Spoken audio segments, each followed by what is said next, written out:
when you think of the University of Texas law school greats, there would be Dean Keaton, Stanley Johansson, Charles Allen Wright, these professors that have become the best in their fields and have brought honor and prestige to the University of Texas. Ernest Smith is one of those. Teaching, scholarship, and service. They're kind of the three pillars of what it is to be a college professor. He excels at all three. Any school would be lucky to have Ernest Smith. I cannot think of any person that better epitomizes what it is to be a gentleman and a scholar. He has influenced hundreds, if not thousands, of lawyers who come through. He's always been one of the most popular professors at Texas. He is a mentor. In a sense, he is bigger than UT. Everyone just respects him, but also just so genuinely likes him. You just want to be around him. Thank God for Ernest is what I say. Because with most people, what you see isn't what you get. You can't say this about many lawyers. I mean, he's really that guy that you see. A man of great principle, deep intellect, unassailable integrity. Just one of the very best professors and scholars that Texas has produced. The field of oil and gas law, it simply would not exist in the same way without him. He's not only at the top of his field, he owns the field. Nobody's like that. Just Ernest Smith's like that. Dad grew up in a small town in South Texas, a little town of Gonzales. At that time, just several thousand people, the son of a rancher and prominent businessman in the community. Everybody knew everybody. Dad was born with this great sense of curiosity, and his parents encouraged it. And they fostered that any chance they got, whether it was his chemistry set, his deep interest in books. He read just voraciously. Dad is very, very proud of the public education that he got in those public schools in Gonzales and the incredible quality of teachers that he had at a young age that really had a deep influence on him. One of those times in class where, the teacher asks you the inevitable question, what do you want to do when you grow up? Well, Dad, at the ripe old age of 8 or 9, announced to everybody that he wanted to go to Harvard Law School. But the beautiful thing of that town is nobody told him no. They said, follow your dreams. And he never lost sight of it. His mother would have been proud of him, or the teachers, because he was always prepared for class. He did all the things he should do. He was just a nice guy. And he was happy. He was happy. He had a good nature. Good nature. This was the high school, Gonzales High School. Ernest Smith, valedictorian, was top-ranking student by only a few points. I was second. I was salutatorian. No, we don't need a recount.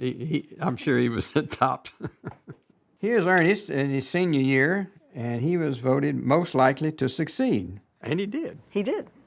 Growing up in Gonzales, I think, shaped your values and gave you a foundation to build upon. And I think Ernest, good education. Good education. Good education. I do think there is something about small-town America and rural America that gives people like Ernest and myself a strong work ethic. And we work hard to get where we are. That's undoubtedly influenced Ernest. I think we both had a desire to do something maybe a little larger than where you came from. And my God, all the things Ernest did are certainly beyond the norm for Gonzales, I guess.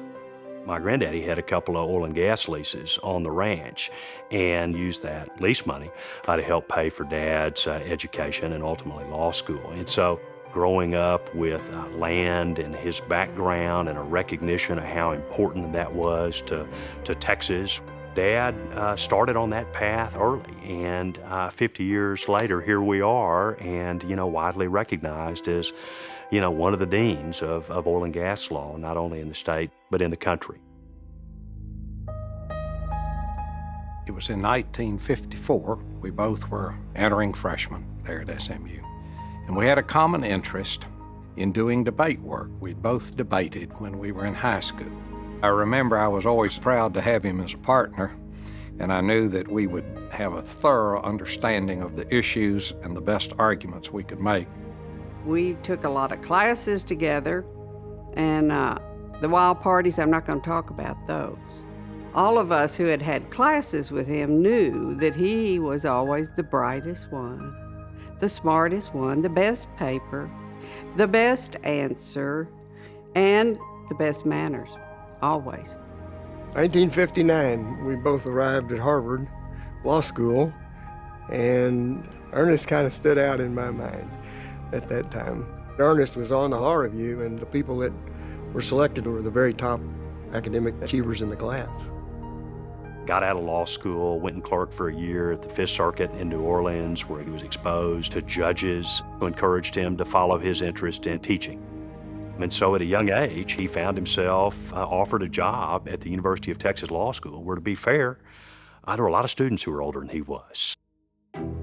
None of our other professors were that young. He was only a year older than us, basically. What set him apart was that he was so smart and so fair and so judicious. He just had a great temperament.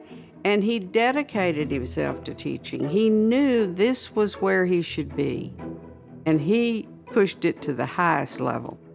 Being in Ernest Smith's class was the pivotal moment in law school for me, where I realized this is what I want to do for the rest of my life. You realize that he is dragging you through the most confusing, impenetrable, nuanced principles of law, and he's never just pushing his own academic agenda at all. He might say, Ms. or Mr., weren't you really trying to say the following? and the class will all chuckle, and they'll know exactly that Ernest is trying to bring out the questions in a very delicate way. Ernest would, with a few quick sentences, say, well, Jacqueline, I think it would probably be this way, because. And he would just be able to do that off the top of his head, this huge, vast background in property law that then can come through in oil and gas. He just seems to be able to understand things like that. I'm sure over that 50-year period, he had many offers that he could have gone off working for an oil and gas company in-house or practicing law with a big firm. But he chose to stay at UT. Rarely do you find an individual that stays in one profession at one location for their entire career. And I think that speaks volumes about his love for UT and his dedication to the field. Ernest becoming a leader in the field, garnering the respect of the bar, the academy, and the law school. It was not a surprise that in 1974, the law school turned to Ernest to step in after Paige Keaton. All of a sudden, pops up, Ernest is dean of the law school. Dean at UT Law School, he's my age. I think he was 34, 35 years old, something like that. They needed a star to follow Paige Keaton. And after much cajoling, he said, I'll do it, but I'll only do it for 5 years. But I think they were monumental. They got that faculty together, and he said, okay, put on your seatbelts. We're putting 2 women on the faculty. He broke a barrier that had existed for generations, and in doing so, raised a lot of eyebrows. It was because they were the most talented and the most qualified, and because it was what he thought was best for the law school. I was one of the early women. There were only 7, 10 women in my class out of 500. So, of course, now we have probably half of the classes are women. We owe him a great deal. We realize how much it did for us and our careers. Wouldn't be a United States Senator today if I hadn't had the University of Texas Law School experience. Ultimately, I think he's even prouder that he got back to doing just what he really loves, which is teaching generations of law school students. He loves the engagement. He loves to see his students go on to do great things, as so many of them have. I think if it weren't for Paula, he probably would be one of these people who would just burn the midnight oil, learning how to be even a better teacher than what he already is. Paula's wonderful, very accomplished at what she does. And hand in hand with Ernest, they've both been so successful. She's the wonderful counterbalance to my father, and they were always traveling. There's always some adventure. Both of them are great lifelong learners. They have both really come to love nature and the outdoors. He's a mountain climber, he's a hiker, travels a lot. He's gone on a safari in Africa twice. He's the kind of person who I think would want to learn more about things than most of the rest of us would really care to learn. He doesn't wait to see what life hands him. He just jumps in. If he's going to do something, he is all in. He has a lot of work still to do because we've just turned the corner on what could be a 20, 30, 40-year renaissance in domestic oil and gas production. And this complete renaissance requires a brand new generation of oil and gas lawyers and practitioners. This is a field that he has captured and knows better than anyone. And he's written the book on it. He's the expert, and you can't be the expert if you are only in an ivory tower. You have to know what's going on in the real business. He is not aligned with any one set of interests. He's not a landowner or an oil company or a pipeline person. And based on the development of the law in Texas, other states and other countries have looked to Texas and have followed this model. He is able to give you a balanced perspective and to bring parties together and to cause them to realize that each other's side has some merit. That's the beauty of Ernest. He can do it all. He taught immigration law. He's taught environmental law. He has been interested in water law. Now, all of a sudden, he's becoming a leading expert in wind law after 50 years of teaching. It's amazing. I don't look at this 50 years mark as anything other than an anniversary. I hope he doesn't slow down ever. I think he's a great asset. The future for Ernest is whatever he wants it to be, and I hope it's a long and healthy life in the classroom.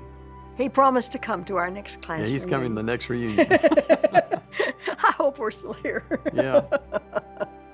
I have this yearning to live up to his expectations, and I feel that probably for the rest of my career, I will be trying to live up to that. I would not be surprised if he was teaching until his last day on earth. That's got to be the greatest dividend for a great teacher like Ernest. A half century from now and beyond, people will be recalling him and the influence as a teacher and as a person. The old line about, you think education is expensive?